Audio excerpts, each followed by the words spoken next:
my degree is environmental studies and sustainability. And Native American studies was my minor. Yeah. So like my first job, I had 6 years with an environmental nonprofit. So got like a lot of that aspect of it. But then diving into planning, it's a whole different world. Yeah. There definitely are a lot of moving parts and pieces. Yeah. It's a cool role though, because as a planner, you're kind of just like the collaborator. Yeah.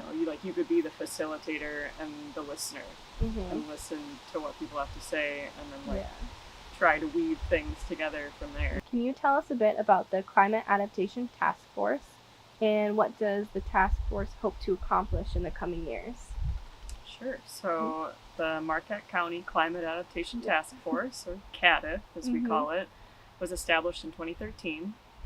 And its key members are the County of Marquette, Superior Watershed Partnership, Northern Michigan University, Michigan State University Extension, Community Foundation of Marquette County, and multiple others. We're trying to expand our membership by including more local units of government in it.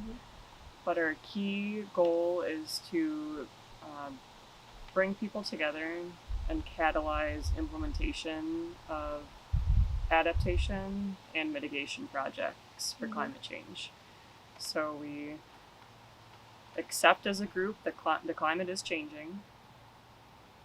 We accept that it is mostly human caused, and we move on from there. We don't get stuck in the nitty gritty of why this is happening or whatnot. We just are moving ahead and trying to implement projects. So we meet quarterly, and we share resources and tools to get projects done. So it's mostly a if you think of it as like a public-private partnership.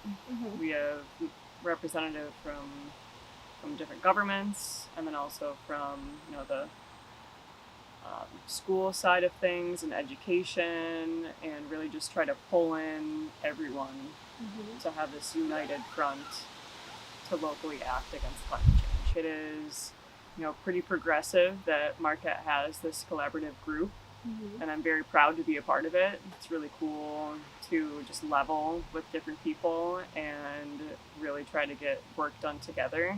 We share funding opportunities with each other. We're all presenters for different projects, the Northern Climate Network and others. Yeah. But in terms of looking ahead, projects we're trying to get done, our goal is really to involve local units of government and businesses more so. What stressors does Michigan, and specifically Marquette County, face with the current climate crisis? What are some observable trends? So stressors specific to Marquette, City of Marquette, Marquette County, and Michigan, primarily how I like to look at climate stressors are how they will affect people's health. So key stressors include air quality impacts, water quality impacts, impacts from extreme weather events, and vector-borne diseases. So from that, vector-borne diseases, most common would be Lyme's disease from ticks. And we've seen that in recent years where Lyme's disease is just creeping farther and farther north due to the increase in temperature and their habitat range increasing. And most people are aware of Lyme's disease, but don't necessarily know how quickly their habitat range has changed. Air quality, that could be from more wildfires in the area. But if you think of air, air quality in Michigan and Marquette specifically could be coming from, the jet stream and, other states, other nations. So some of that could be out of our control. Water quality impacts could be anything from water quality to water quantity. One of our big water quantity issues in the area is the Sands Aquifer. So with different extreme weather events, drought being one of them, our aquifers and all the bedrock in our area could be really affected from people who are not on, city water and that system, but have a well.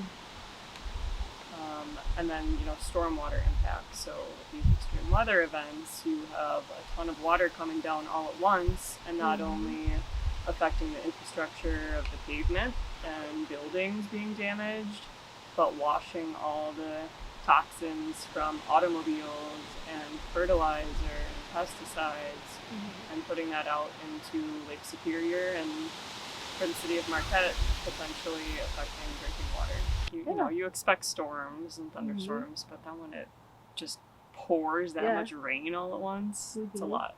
Yeah, and we're going to see more of that. Yeah, there's going to be more. It's going to be a higher frequency of just those random events and things like that. Yeah. So that again, you can't predict those events. Yeah, exactly. They're just coming from the west, and typically, the city of Marquette, the lake will kind of, the pressure from the lake will push these storms away, but just up the hill, US 41, they're going to continue to get hit hard. Or that storm that completely washed out Houghton and Hancock. Was that a couple years ago now? Yeah, the Father's Day flooding. Yeah. Yeah. The pictures of that were that's just unbelievable, and Houghton is one big bowl, essentially. Right. So if you don't have that solid infrastructure for climate change, then you're just going to see that more often. Yeah. Yeah, that was horrible. And I know. A lot of that was a learning experience. At my previous job, I worked at Superior Watershed Partnership and managed our field crews. And we got our crews up in Houghton right away. But navigating, trying to provide resources where these private residences, they have to work through their insurance or their home insurance. And some of these rural areas, it's lower income and people don't have home insurance. So maybe they, weren't able to get help right away.